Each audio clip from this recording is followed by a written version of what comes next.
Hello नमस्कार, welcome to Kargil news India में आस्था शर्मा। तो आइए आज की बड़ी खबरों पे नजर डालते हैं। असम में बीजेपी की जीत का सिलसिला जारी रखते हुए हेमंत बिस्वा शर्मा ने एक बार फिर मुख्यमंत्री पद की शपथ ली। वे असम के पहले गैर कांग्रेसी नेता बन गए हैं जिन्होंने लगातार दूसरी बार मुख्यमंत्री का पद संभाला है।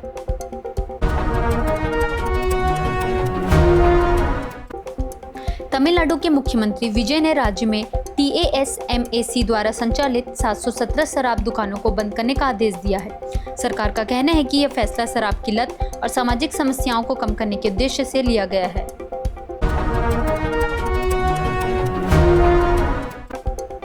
केंद्र सरकार की 200-500 रुपए वाली वृद्धावस्था पेंशन महंगाई के कारण 2012 के मुकाबले अपनी आधी ताकत खो चुकी है। ग्रामीण विकास मंत्रालय की स्टडी में महंगाई से जुड़ी नई नेशनल फ्लोर पेंशन लागू करने की सिफारिश की गई है। असम में हेमंत बिस्वा शर्मा ने लगातार दूसरी बार मुख्यमंत्री पद की शपथ ली। 57 वर्षीय शर्मा राज्य के पहले गैर कांग्रेसी नेता बन गए हैं।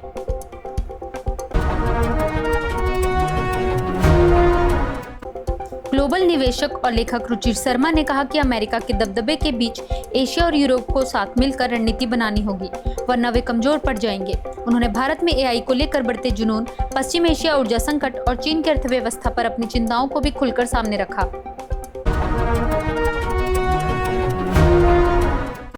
ऑस्ट्रेलिया इंडिया रिलेशन सेंटर के CEO नीलम ने कहा कि वैश्विक अनिश्चितता के दौर में समान मूल्यों वाले साझेदार देशों का साथ बेहद अहम है। उन्होंने भारतीय मूल और मुंबई बेंगलुरु से अपने पारिवारिक जुड़ाव का जिक्र करते हुए भारतवंशी समुदाय को दोनों देशों के रिश्तों को नई ऊंचाई देने में महत्वपूर्ण बताया।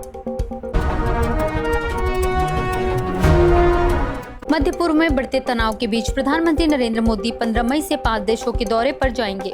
प्राइम मिनिस्टर मोदी पहले UAE जाएंगे, इसके बाद नीदरलैंड, स्वीडन, नॉर्वे और इटली का दौरा करेंगे।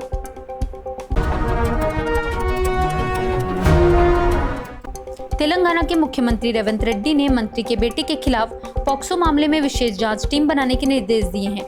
CM ने DGP से यह भी पूछा कि 8 मई को शिकायत दर्ज होने के बावजूद अब तक कोई कार्रवाई क्यों नहीं की गई।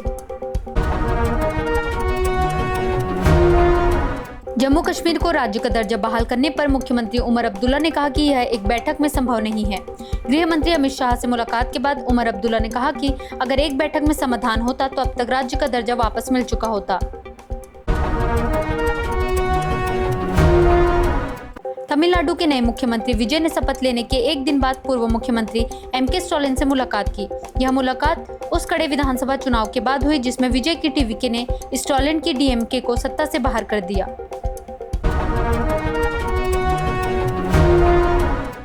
कांग्रेस सांसद शशि थरूर ने दावा किया कि स्पेशल इंटेंसिव रिवीजन यानी SIR का असर पश्चिम बंगाल और केरल के चुनाव नतीजों पर पड़ सकता है।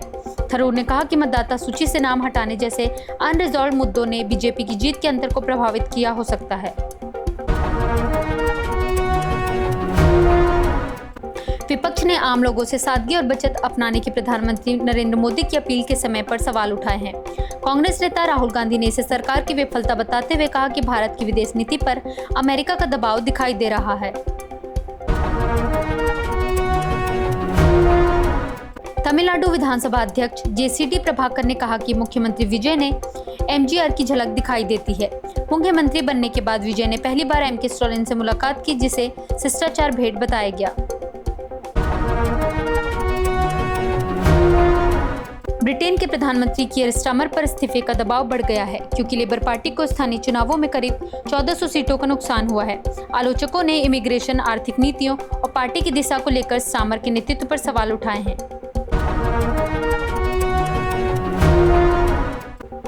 बेंगलुरु में प्रधानमंत्री नरेंद्र मोदी के कार्यक्रम मार्ग के पास जिलेटिन की छड़ें मिलने से सुरक्षा एजेंसी अलर्ट हो गई है। कार्यक्रम वाले दिन कोरमंगला पुलिस स्टेशन में धमकी भरा कॉल भी आया था जिसमें HAL एयरपोर्ट और आर्ट ऑफ लिविंग आश्रम के पास धमाके की चेतावनी दी गई थी। प्रधानमंत्री नरेंद्र मोदी ने पश्चिम बंगाल में आयुष्मान भारत योजना लागू करने के फैसले का स्वागत किया है। राज्य की नई बीजेपी सरकार अब पात्र परिवारों को आयुष्मान भारत के तहत स्वास्थ्य बीमा सुविधा देगी। तमिलनाडु के नए मुख्यमंत्री विजय ने बड़ा फैसला लेते हुए राज्य में 717 शराब दुकानों को बंद करने का आदेश दिया है। हालांकि TASMAC से राज्य को 2025 में 48,000 करोड़ रुपए से ज्यादा का राजस्व मिला था। फिर भी शराबबंदी को लेकर सभी दलों में समर्थन देखा जा रहा है।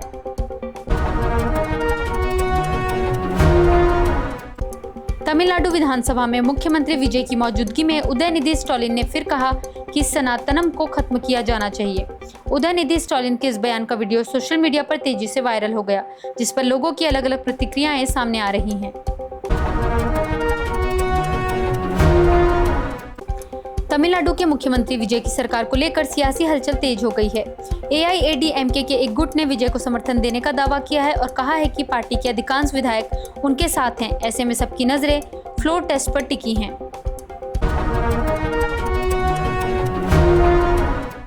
CBI ने पश्चिम बंगाल में विपक्ष के नेता शुवेंदु अधिकारी के निजी सहायक चंद्रनाथ रथ हत्याकांड की जांच अपने हाथ में ले ली है।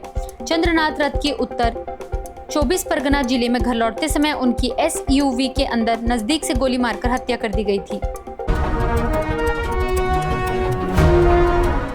NCP प्रमुख शरद पवार ने प्रधानमंत्री नरेंद्र मोदी की सादगी और ईंधन बचत अपील के बाद सर्वदलीय बैठक बुलाने की मांग की है। प्राइम मिनिस्टर मोदी ने लोगों से पेट्रोल डीजल की खपत कम करने और वर्क फ्रॉम होम जैसे उपाय अपनाने की अपील की थी।